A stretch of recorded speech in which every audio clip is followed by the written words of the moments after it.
Greetings, students. This is Dr. Schafer, and I've made this video to welcome you to the Philosophy 1040 class, which is called Happiness and the Meaning of Life. We're joined today by two special guests. These are my lovely kids. If they look alike, it's because they're twins. Alexander, stand up. They're 5 years old. When's your birthday, guys? April 25th. April 25th. By the way, dear students, if you hear some noises in the background, who is that? Luna. Luna is our new puppy. We just got a new puppy less than a week ago, and she's 10 weeks old. So if you hear some barking, that's her, and I think she's barking because my wife and their mother is vacuuming, and we had to put Luna in a crate, and she's not too happy about that. Anyway, I just wanted to introduce myself and my family, so that's why I brought my kids to this video. They're not happy because I interrupted some game that they were playing, but I appreciate them joining us for this little bit, and you guys can go back to your bedroom, and I'll come fix the video when I finish this, okay? Thank you. Bye. So I've got two kids. I think I mentioned they're twins. They're 5 years old. My wife, who would not appear in this video even if I asked her to. So look, a little bit about myself. I've been in New Orleans since 1999. Xavier was my first gig right out of graduate school. I got super lucky and was happy to come to Xavier back in 99, in the fall of 99. And I'm just as happy to be here today. I'm from Atlanta originally. I was born there, but my family moved around a lot when I was a kid. And I really consider home to be New Orleans because I've been here longer than anywhere else in my life. But my home away from home is Memphis, Tennessee. So if there are any Memphians in the class, my family ended up settling in Memphis when I was going into 8th grade, and I did high school and college in Memphis before going off to graduate school. So that's enough about me. Let me tell you a little bit about this class next, and then I'll say a few things about how the course is going to be organized in terms of the grade and kind of tips for how to navigate the course. So this is an entry-level philosophy class. I'm expecting that most of you probably have never taken a philosophy class before.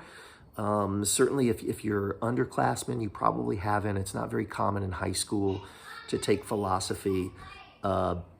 So this course is designed for you. It's designed for beginners.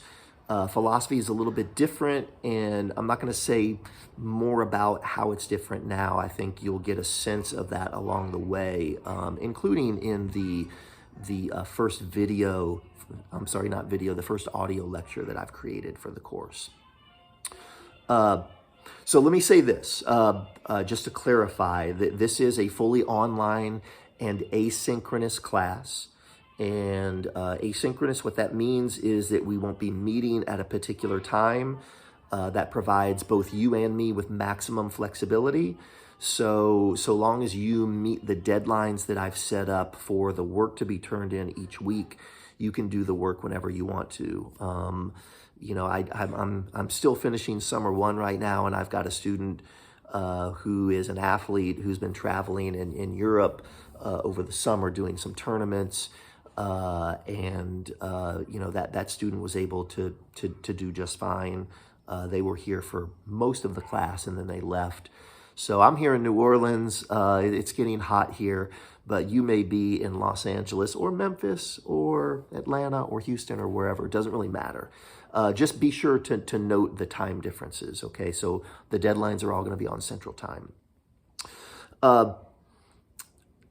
Okay, so what else about the class? Let me talk about the grade in the assignments. So I've set this up so that the grade is in the assignments are very simple. There's basically 4 pieces to the grade. Each grade piece is worth the same amount, and that is 25%. So 25% of the grade will come from discussion board posts. And by the way, those will not be graded The discussion board posts will not be graded. So long as you get the post done on time and you follow the rules, you will get full credit on that. So if you think about it, that's 25% of the grade is basically free points. You show up, you do the work, you get the points. 25% of the grade will come from quizzes. We will drop the lowest quiz at the end of the semester. 25% of the grade will come from short writing assignments. The short writing assignment will sort of be the end piece or the cap piece for each little unit of the course. I also will drop the lowest short writing at the end of the semester. And then the last 25%, it will come from the critical essay, which will be due at the very end of the semester, okay? Here's how a typical unit will work. You will first do the reading for the unit, and please do not try to skip that step. It's really important that you do the readings. Some of the readings you may be interested in, some less interested.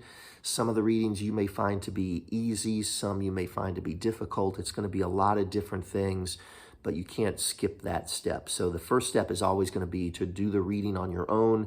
I recommend that you be engaged when you're reading, which means be focused, have a pencil in your hand, take notes as you're reading. I recommend that you take notes by doing it in the book, so that you can make references to particular places in the book and everything is nice and organized that way, however you want to, but I really recommend that you be engaged while you're reading, and I think that means taking notes while you're doing it. So you do the reading, then you're going to listen to an audio lecture that I will provide for each book that we read, and those audio lectures will be as short as maybe 10 minutes, as long as maybe up to 30 minutes.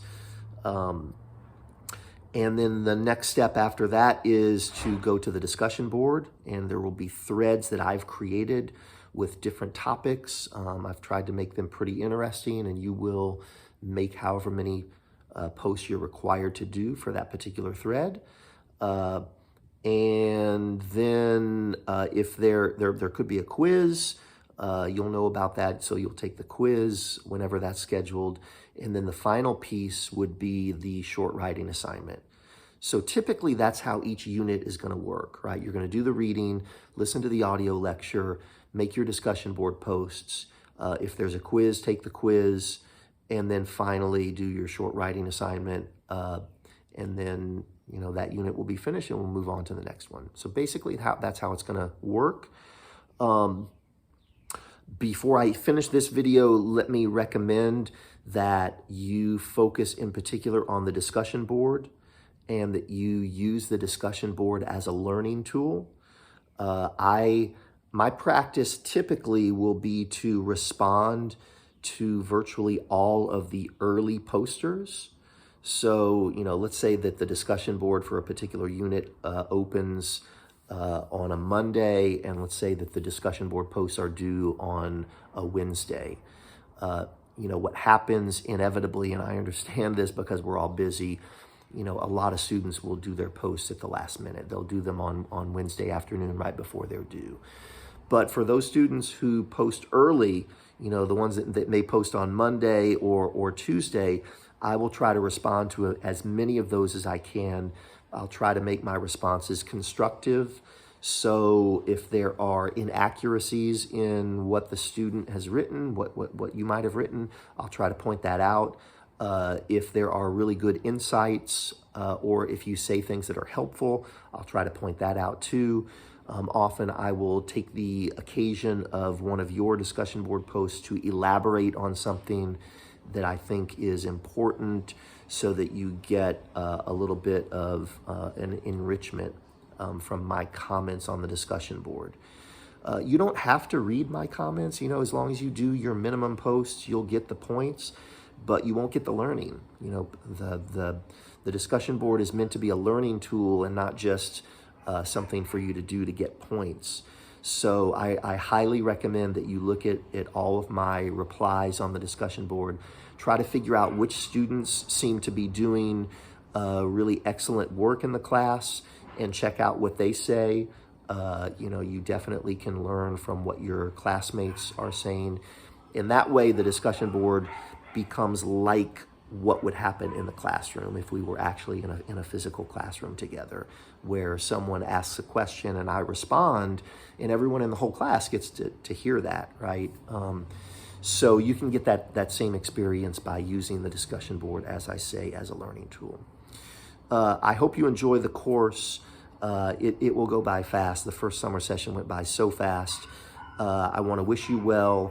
If you have any questions about the course, there's a discussion board that's been set up for that.